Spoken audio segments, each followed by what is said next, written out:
Good afternoon, सबको join करने बोलो।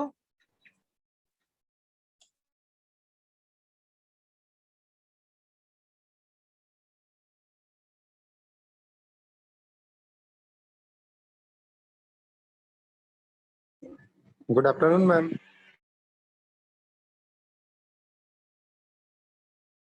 गुड आफ्टरनून, ज्वाइन करने बोलो बाकी सबको।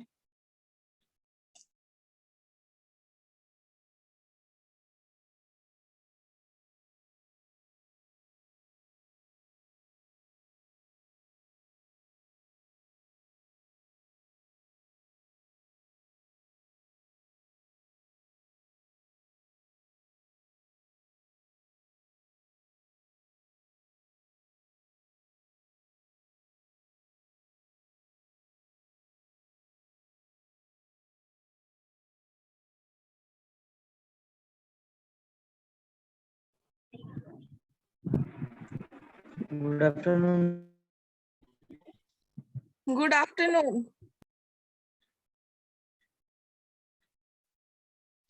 थोड़ा सा वेट करते हैं और 2-3 जन ज्वाइन कर जाए फिर स्टार्ट करते हैं।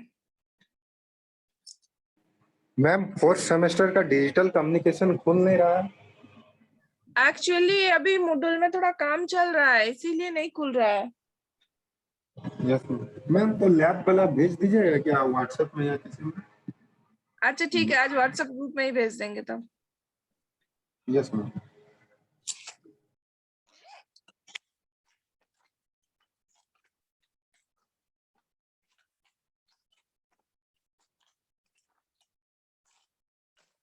एक सेकंड रुको, देखते हैं अभी अगर है तो मेरे पास यहाँ पे तो हम अभी भेज देते हैं। Just wait.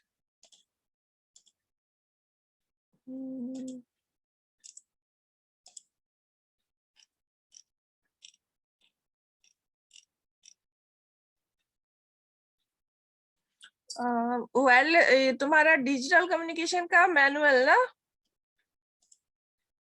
Yes ma'am.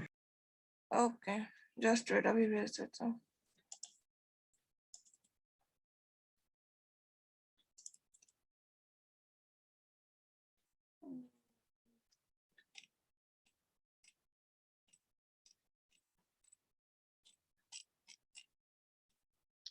यहाँ पे तो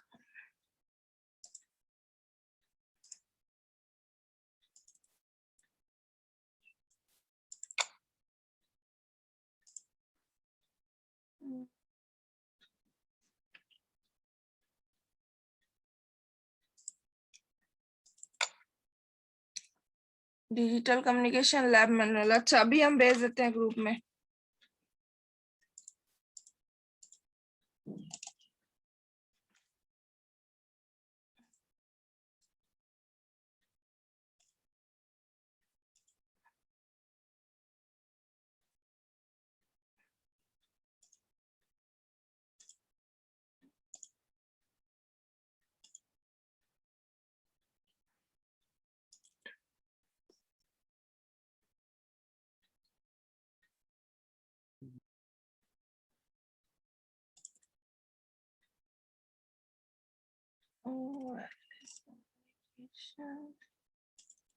कम्युनिकेशन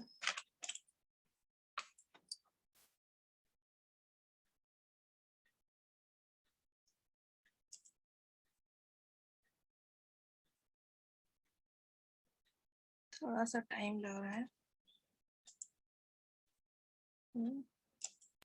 मैम है मेरे पास, भेज दें? है, हम भेज रहे हैं।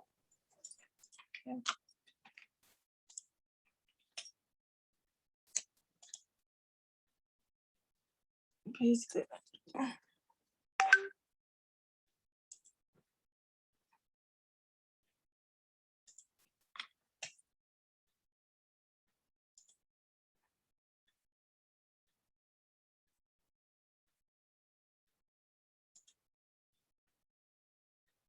नेट थोड़ा स्लो है यार, इसलिए ये सब हो रहा है।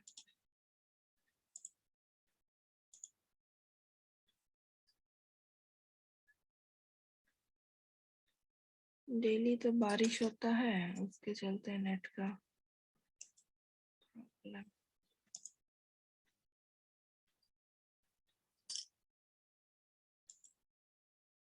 चलो ग्रुप में 4 को भेज दिए, ठीक है। Yes ma'am. Okay, Moodle side में थोड़ा काम चल रहा है। इसीलिए मैम अटेंडेंस भी नहीं मान रहा। इसलिए अटेंडेंस नहीं बनेगा। Moodle में सर काम कर रहे हैं। Moodle काफी स्लो हो गया था, तो उसके लिए सर थोड़ा काम कर रहे हैं कि उसको थोड़ा फास्ट करने के लिए। यस। ओके, तो लेट्स स्टार्ट।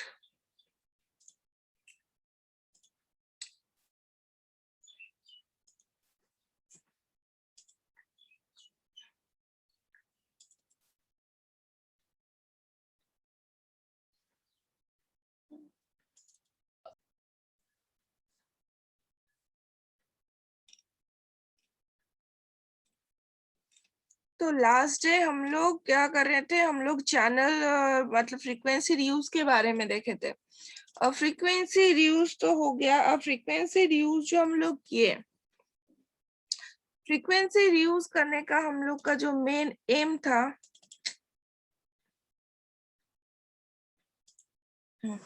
फ्रीक्वेंसी रियूज करने का जो हम लोग का मेन एम था वो ये था कि हम लोग को ज्यादा नंबर ऑफ सब्सक्राइबर को सर्विस प्रोवाइड करना है।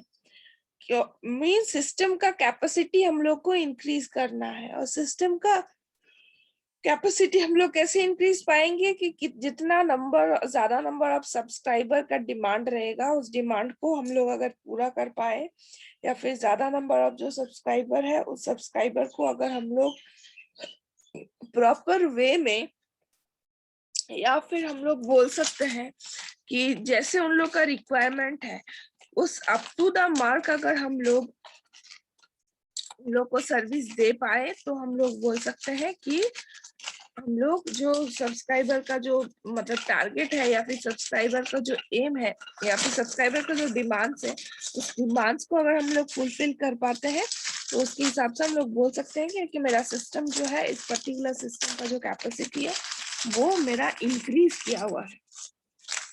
ठीक है, तो अब बट ये जो हम लोग सिस्टम कैपेसिटी को इंक्रीज करा रहे हैं, इस सिस्टम कैपेसिटी को इंक्रीज करने के लिए हम लोग को कुछ कुछ ड्रॉबैक्स फेस करना पड़ रहा है, या फिर हम लोग बोल सकते हैं कि इसका कुछ ड्रॉबैक्स है। और वो ड्रॉबैक्स क्या है कि सिस्टम कैपेसिटी हम लोग कैसे इंक्रीज कर रहे हैं कि फ्रीक्वेंसी को रीयूज करके। अब फ्रीक्वेंसी को अगर, और फिर फ्रीक्वेंसी को रीयूज करने से हम लोग को क्या करना पड़ रहा है कि जो सेल साइज है उस सेल साइज को छोटा करना पड़ रहा है। तो अगर सेल साइज को अगर हम लोग छोटा करेंगे, तो हम लोग क्या देख पा रहे हैं कि सेल साइज जैसे जैसे मेरा छोटा होते जा रहा है, वहां पे जो को चैनल इंटरफेरेंस या फिर एडजेसेंट चैनल इंटरफेरेंस है, को चैनल और एडजेसेंट चैनल जो इंटरफेरेंस है, उस को चैनल और एडजेसेंट चैनल इंटरफेरेंस काफी बढ़ गया है मेरा टोटल नेटवर्क पे। तो अब क्या है, अब मुझे मतलब अगर उसके और अगर को चैनल और एडजेसेंट चैनल इंटरफेरेंस इंक्रीज करेगा, तो हम लोग ये भी बोल सकते हैं कि मेरा जो सिस्टम का जो क्वालिटी है, या फिर जो मेरा सर्विस जो है वो क्या हो गया, डिग्रेड हो जाएगा।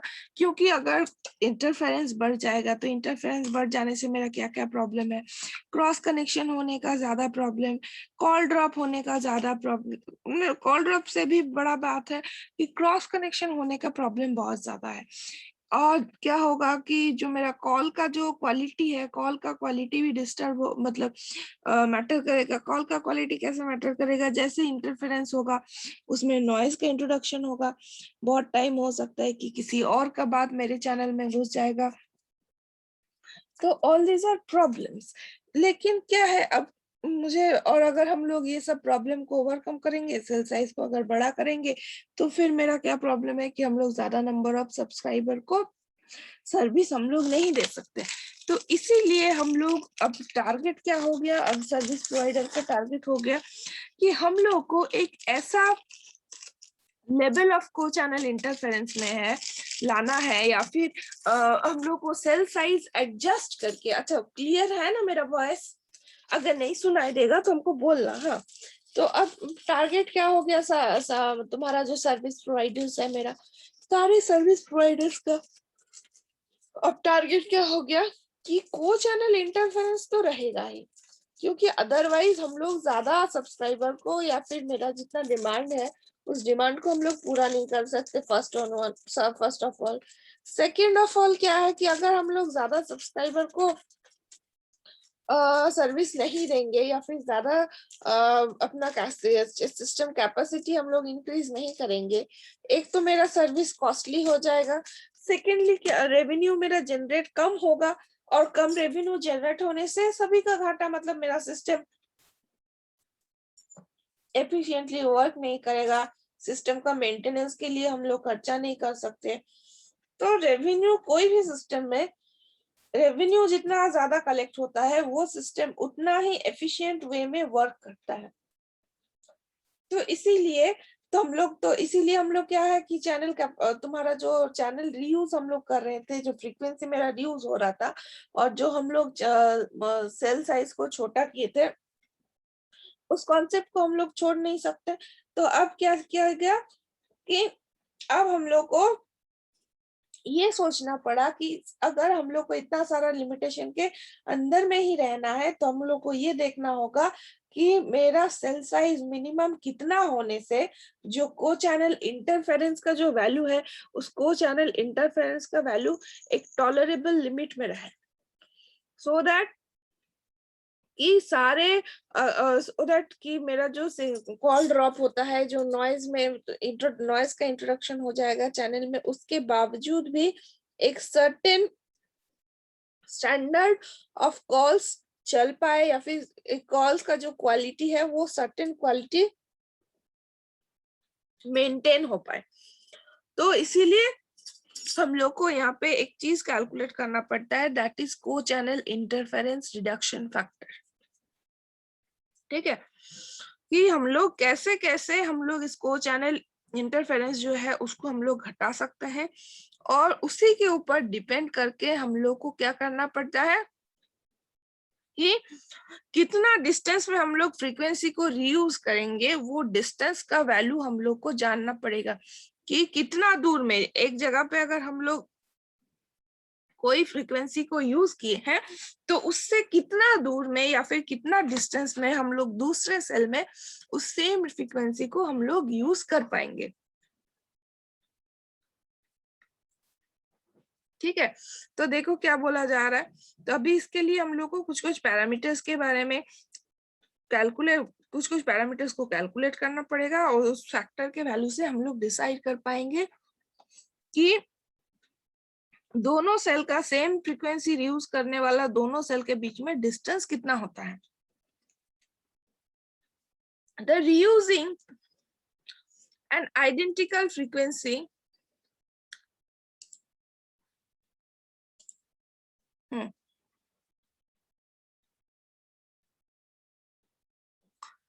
reusing an identical frequency channel in different cell is limited by co-channel interference between cells, and co-channel interference can become a major problem.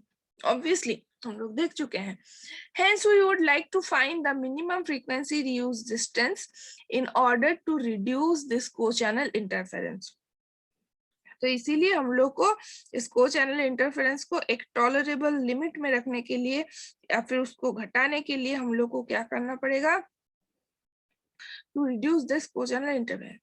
Assume that the size of all cells is roughly the same. Obviously, हम लोग क्योंकि हम लोग एक system के बारे में decide कर रहे हैं, एक ऐसा नेटवर्क को हम लोग डिजाइन किए हैं जिसमें वो एक सिमेट्रिकल नेटवर्क है, जहाँ पे हम लोग हर एक सेल जो है मेरा या फिर हर एक बीटीएस का जो रीजन है, उस बीटीएस का रीजन को हम लोग एक स्टैंडर्ड पकड़ रहे हैं, या फिर सारे को हम लोग सेम पकड़ ले रहे हैं। ऐसा नहीं है कि जहाँ पे ज्यादा पॉपुलेटेड है वहां पे हम लोग सेल साइज को छोटा पकड़ लिए, जहाँ पे कम पॉपुलेशन है वहां पे हम लोग सेल साइज को बड़ा पकड़ लिए।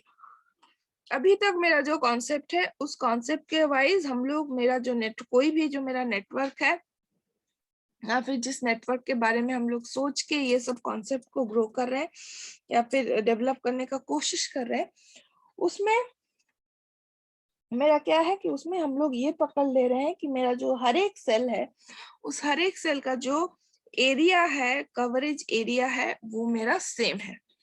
As long as the cell size is fixed, co-channel interference is independent of the transmitted power of each cell.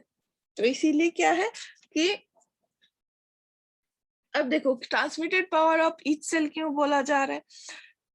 Cell हम लोग किसको बोलते हैं कि मेरा जो बीटीएस है, जो टावर है मेरा, मान लो मैं हम कुछ मतलब सभी कोई लोकेलिटी में है, तो उस लोकेलिटी का जो बेस स्टेशन है, उस बेस स्टेशन में क्या है, उस बेस स्टेशन में एक टावर है, जिस टावर से ये ऊपर बहुत सारा एंटेनास लगाया हुआ है, ट्रांसमिटिंग भी और रिसीविंग भी. तो स्पेशली जब सेल का कवरेज एरिया का बात होता है, तो हम लोग ट्रांसमिटिंग को ही कंसिडर करते हैं, क्योंकि जो बीटीएस जो होता है या फिर जो बेस स्टेशन होता है, बेस स्टेशन जितना पावर ट्रांसमिट करता है उस रीजन के अंदर उतना उस रीजन का कवरेज एरिया उतना होता है, तो उसी को हम लोग सेल बोलते हैं. तो क्योंकि मेरा जो ट्रांसमीटर है, उस ट्रांसमीटर का जो पावर है, जितना पावर से वो सिग्नल को थ्रो कर रहा है, वो सेम है कि नहीं, क्योंकि हम लोग स्टैंडर्डाइज एक मेंटेन करें. तो इसीलिए बोला जाता है कि co channel interference is independent of the transmitter power of each cell. It means that received threshold level at the mobile unit it adjusted to the size of the cell.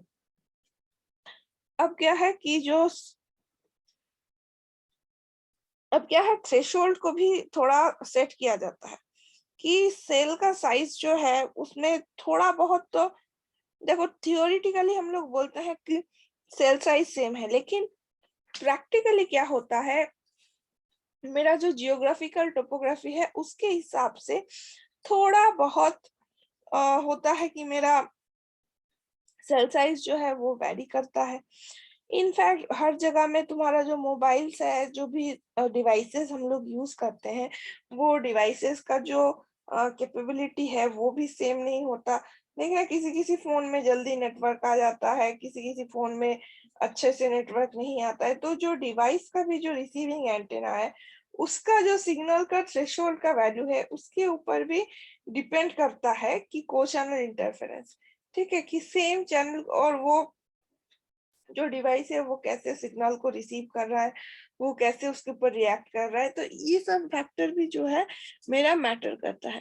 तो actually co channel interference is a function of parameter Q defined as D by R. तो यहाँ पे को channel interference को एक parameter से denote किया जा रहा है, जिसको हम लोग यहाँ पे डिनोट कर रहे हैं, जिस पैरामीटर को हम लोग डिनोट कर रहे हैं Q से, और Q इक्वल्स टू हम लोग बोल रहे हैं capital D by capital R, where D क्या है,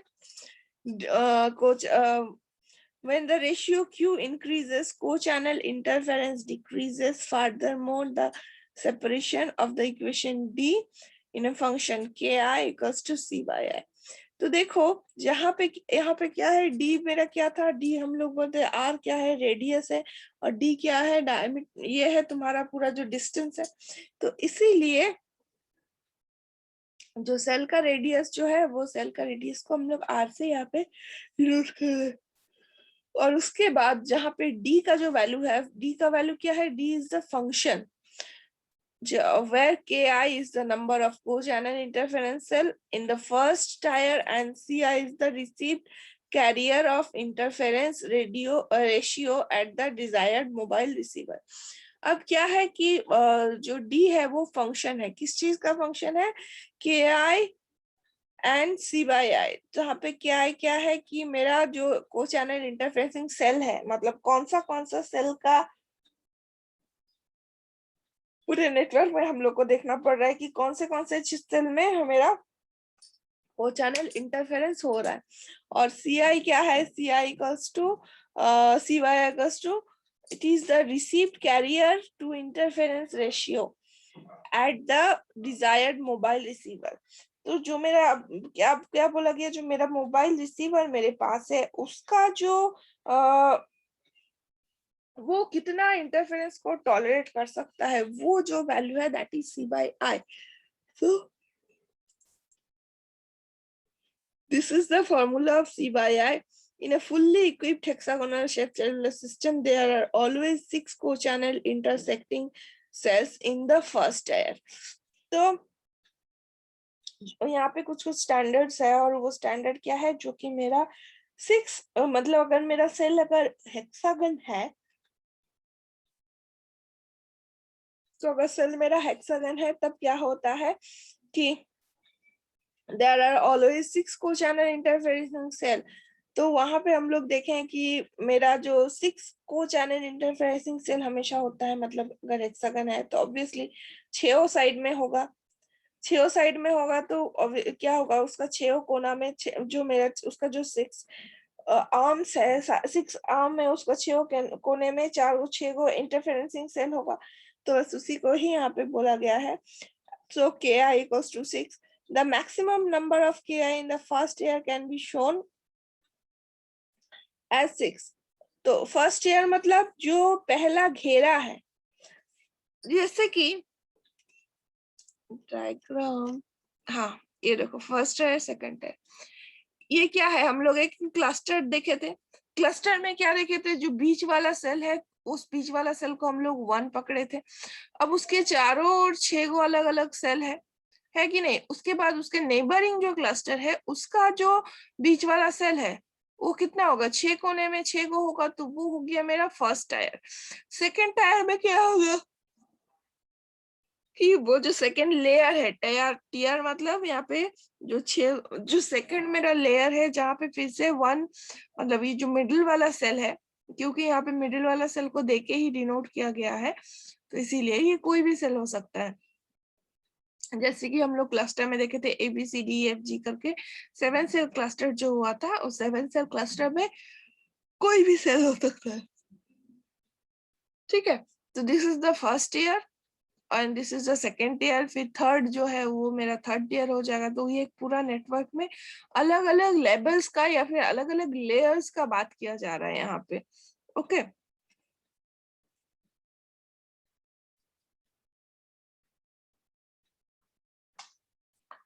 तो क्या हुआ है, co-channel interference can be experienced both at the cell site and at mobile units in the center cell। अब जो बीच वाला सेल होता है वहां पे हम लोग क्या देख सकते हैं, ये मेरा ऑब्जर्वेशन है, ये मेरा प्रैक्टिकल लाइफ ऑब्जर्वेशन रहता है कि जो मेरा co-channel interference जो कि हम लोग देखे हैं वो बोथ एंड जो है, कोई भी मतलब जो मेरा नेटवर्क है उसका जो बोथ एंड है, बोथ एंड मतलब एक मेरा होगा ऑब्वियसली जो मेरा BTS साइड है वो, और जो मेरा दूसरा एंड है वो कौन सा है, दूसरा एंड है मेरा जो मेरा क्या बोलेंगे, जो मेरा रिसीवर है, जो मेरा हैंडसेट है वो। तो देखा गया है या ऑब्जर्व किया गया है कि को-चैनल इंटरफेरेंस जो है वो बोथ एंड में होता है। वो ट्रांसमीटर साइड में भी होता है या फिर BTS साइड में भी होता है और रिसीवर साइड में भी होता है। So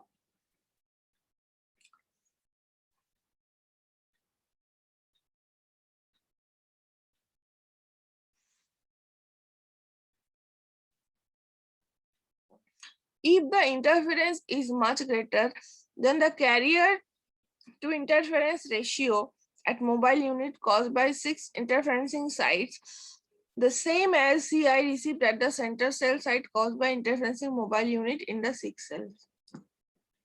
Obviously, जो मेरा कैरियर के लिए इंटरफेरेंस जो होगा या फिर कैरियर टू इंटरफेरेंस जो रेशियो होगा वो क्या है, क्योंकि सेल मेरा हेक्सागन है और हम लोग ये पकड़ ले रहे हैं कि जो मेरा सेल का 6 पॉइंट है, 6 पॉइंट में 6 को टावर हम लोग ये कर रहे हैं, और उसके हिसाब से हम लोग जो मेरा से चैनल का कैपेसिटी है, उस चैनल का कैपेसिटी को हम लोग इंक्रीज कर रहे हैं। तो ऑब्वियसली हम लोग ये देख सकते हैं कि मेरा जो तुम्हारा इंटरफेरेंस जो मेरा हो रहा है, वो इंटरफेरेंस क्या है, जो उसका 6 साइड में जो 6 गो सेल है, उस 6 गो सेल के कारण ही मेरा मोबाइल में भी हम लोग को इंटरफेरेंस फेस करना पड़ता है, और जो मेरा 6 साइड में जितने सारे मोबाइल्स होते हैं उसके लिए टावर में भी इंटरफेरेंस उसको फेस करना पड़ता है। According to both the reciprocity theorem and the statistical summation of the radio propagation, the CI value can be very close, and assume that the local noise is much less than the interference level and can be neglected. और यहाँ पे क्या है कि local noise का जो value है वो काफी कम होने के कारण लोकल नॉइज का वैल्यू को यहाँ पे हम लोग नेग्लेक्ट करते हैं।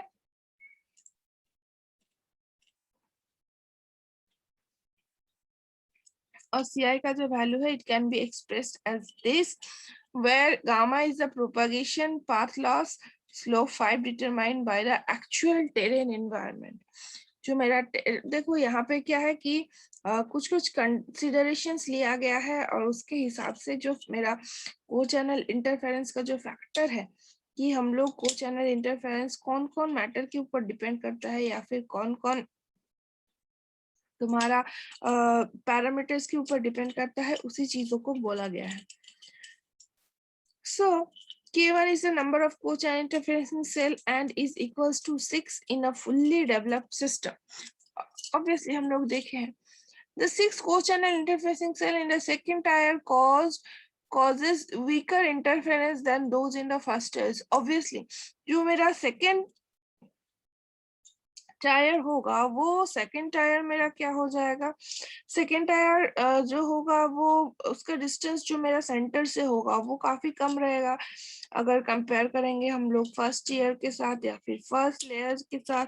तो इसीलिए क्या है कि जो सेकंड टेयर होगा या फिर जो सेकंड लेयर ऑफ सेल्स होगा, उस सेकंड लेयर ऑफ सेल्स के लिए जो इंटरफेरेंस का वैल्यू होगा, वो इंटरफेरेंस का वैल्यू या फिर इंटरफेरेंस का जो इफेक्ट होगा, वो इंटरफेरेंस का इफेक्ट काफी कम होगा।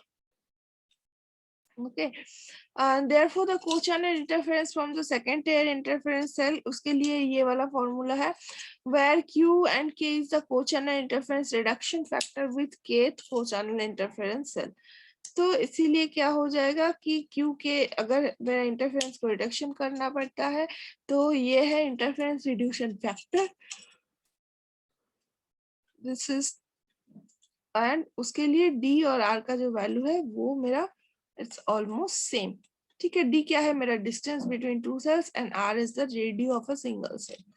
सो दिस इज, अच्छा एक सेकेंड रुको, एक चीज हम थोड़ा देख लेते हैं।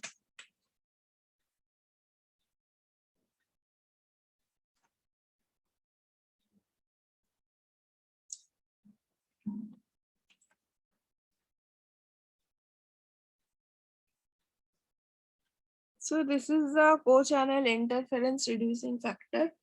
ये कुछ फॉर्मूलाज है, खाली तुम लोग को उस फॉर्मूला को याद रखना है मेनली।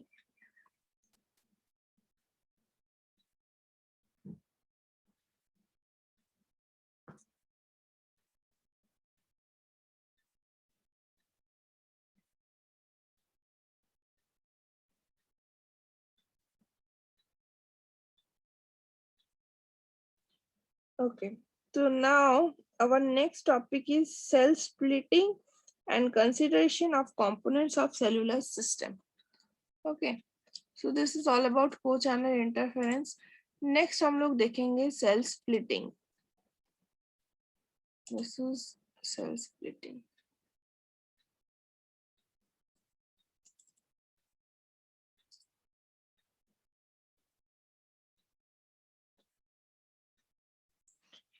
अब क्या है,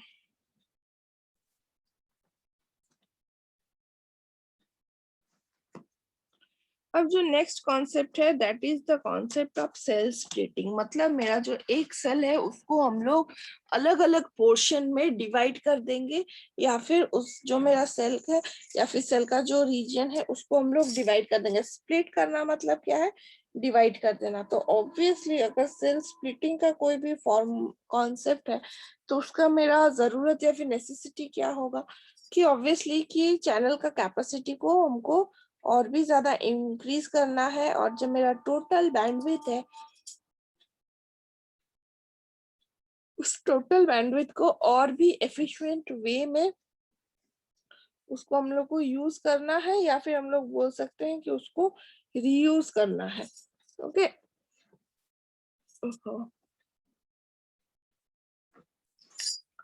सो cell splitting is the process of subdividing a congested cells into smaller cells, each with its own base station and a corresponding reduction in antenna height and transmitter power. एक second रुको तो है के आप college में बैठे हुए हैं, कॉलेज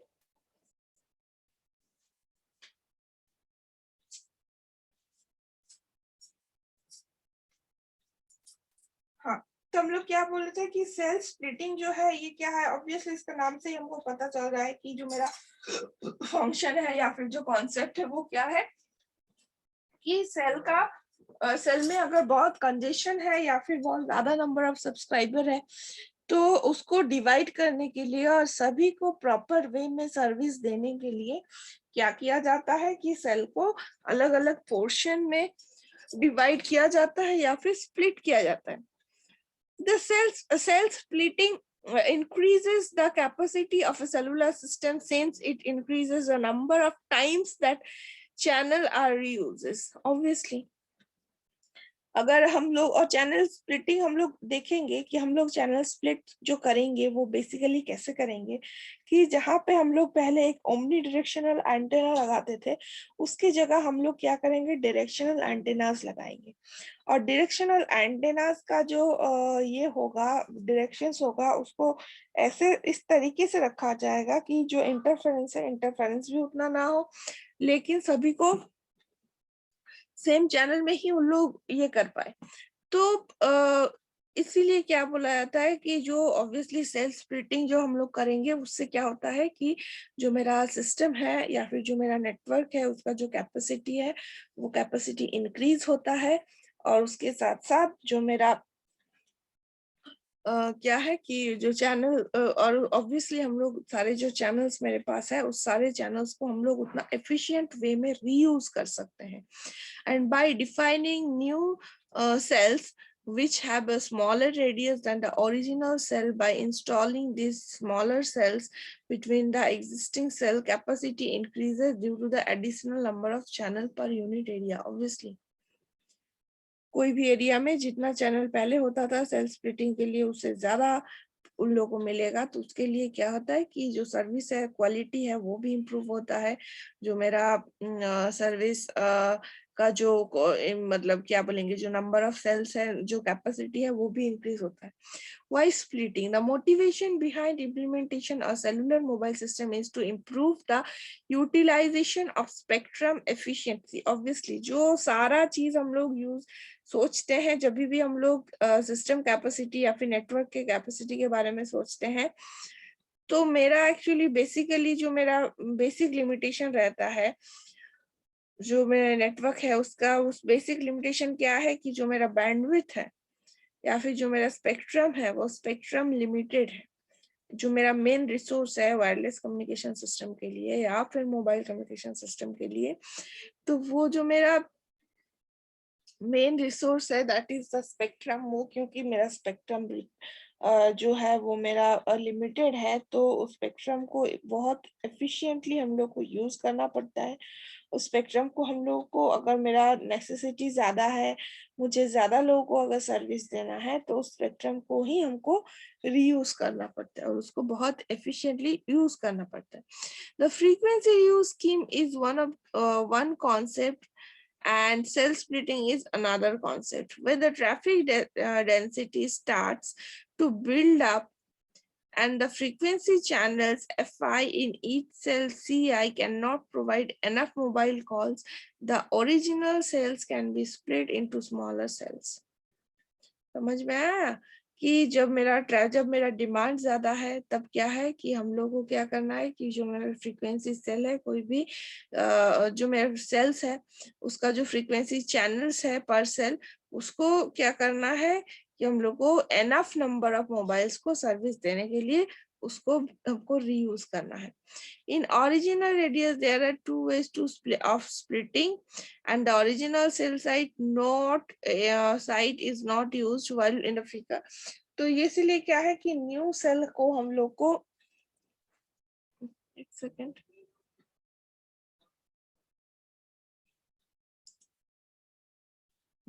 इसलिए क्या है, जो मेरा न्यू सेल है, न्यू सेल को हम लोग को उस पर्टिकुलर सिंगल सेल को हम लोग को न्यू सेल में डिवाइड करना पड़ता है. तो देखो ये है मेरा फॉर्मूला कि न्यू सेल का जो रेडियस होगा वो कितना होगा, old cell radius divided by 2. मतलब ये जो हम लोग सेल को स्प्लिट कर रहे हैं तो कोई भी फॉर्मूला के हिसाब से ना स्प्लिट करेंगे, ऐसे ही थोड़ा ही होता है, क्योंकि उसको हम लोग को इक्वली स्प्लिट करना है, तभी जाके हम लोग को तभी क्या होगा, जो सर्विस जो मेरा कस्टमर्स रहेगा, कस्टमर्स को एक यूनिवर्सल सर्विस मिलेगा, सभी को एक स्पेशल लेवल ऑफ सर्विस मिलेगा, या फिर सर्टेन लेवल ऑफ सर्विस मिलेगा कि नहीं मेरे पास इतना इतना इतना मिनिमम चीज जो है वो मेरे पास होगा, या फिर सभी सब्सक्राइबर के पास होना चाहिए. इसीलिए क्या होता है कि एक स्टैंडर्ड किया गया है, जो कि मेरा पुराना सेल है उसको हम लोग किस हिसाब से डिवाइड कर सकते हैं कि न्यू सेल का जो मेरा रेडियस होगा वो पुराने सेल का रेडियस का आधा होगा. ठीक है, जो पुराने सेल का जो रेडियस है उसका मेरा आधा होगा. Then based on the equation, the following equation is true कि new cell area is the old cell area divided by 4. या तो हम लोग 4 में कर सकते हैं, या तो हम लोग जो मेरा 1/3 हाफ ऑफ द रेडियस में एक सेल को न्यू सेल को हम लोग डिजाइन कर सकते हैं, या फिर 1/4 ऑफ द रेडियस जो मेरा ओरिजिनल सेल था उस सेल का 1/4 रीजन को लेके हम लोग एक जो मेरा सेल का जो रेडियस है उसको हम लोग डिसाइड कर सकते हैं. Let each new cell carry से maximum traffic load of the old cell, then the theory is अगर पुराना सेल जो है वो उसका जितना ट्रैफिक लोड था, नया सेल का भी अगर ट्रैफिक लोड सेम है, तब क्या किया जाता है कि new traffic load equals to by unit area is equals to 4 into traffic load into जो मेरा पुराना ट्रैफिक लोड था उसको 4 गुना करके जो न्यू ट्रैफिक लोड है उसको हम लोग डिसाइड करते हैं. Okay, house splitting. अच्छा ये वाला जो है ना हाउस स्प्लिटिंग, यहाँ से हम नेक्स्ट डे चालू करेंगे क्योंकि ज्यादा टाइम नहीं है, 2 मिनट का ही टाइम बचा हुआ है. ठीक है, तो अच्छा है, और बाकी बहुत कोई ज्वाइन किए हो बाद में, एक बार हम अटेंडेंस ले लेते हैं. देवाशीष पूछ लो. अच्छा देवाशीष पूछ लो, बोला दिया.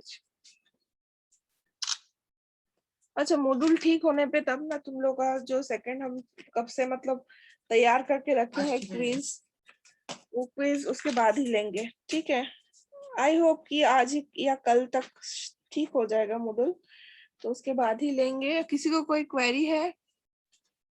और कॉपी लिखना स्टार्ट करो सब कोई प्लीज. मॉड्यूल ये होते होते हम चाहेंगे कि सब कोई अब कॉपी अपलोड कर दो, ठीक होते होते तो सब कोई कॉपी लिखना चालू करो, जिन लोग भी अभी तक कॉपी लिखना स्टार्ट नहीं किए हो. ओके, सो एनीबॉडी, किसी को कोई क्वेरी है? अच्छा अगर क्वेरी नहीं है तो okay, thank you everyone then. Thank you ma'am. Thank you.